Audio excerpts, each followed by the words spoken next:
ఖచ్చితంగా ఉంటుంది. కాబట్టి మీరైతే అందరూ ఇలాంటి మంచి మంచి వేప చెట్లు వేసుకోండి, మంచిగా బ్రష్ చేయండి. ఎప్పుడైనా మీ పిల్లలకి కానీ మీకు కానీ ఇప్పుడు వర్షాకాలం కాబట్టి ఎక్కువ శాతం స్కిన్ అలర్జీస్ అలా వస్తూ ఉంటాయి.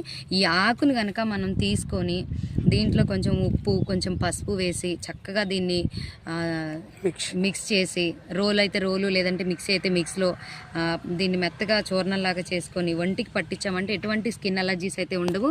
ఇంకొకటి ఏంటంటే ఫ్రెండ్స్, ఈ వేప చెట్టు ఎండబెట్టుకొని చక్కగా వచ్చినటువంటి ఆ పొడిని ఇలాగా మొక్కలు ఎవరైనా పెంచుతూ ఉంటే దాన్ని 1 లీటరు లేదా 2 లీటర్ల వాటర్లో 1 or 2 స్పూన్స్ లిక్విడ్ అనేది మనం తయారు చేసుకొని దానిపైన మనం చల్లుతూ ఉంటే ఎటువంటి పురుగులు కీటకాలు అనేవి రావు ఫ్రెండ్స్. ఇంకంతే గుమ్మాల దగ్గర కూడా ఆ వాటర్ని మనం స్ప్రే చేయడం వల్ల దోమలు అనేవి రావు ఫ్రెండ్స్. మీరు తప్పకుండా ట్రై చేయండి.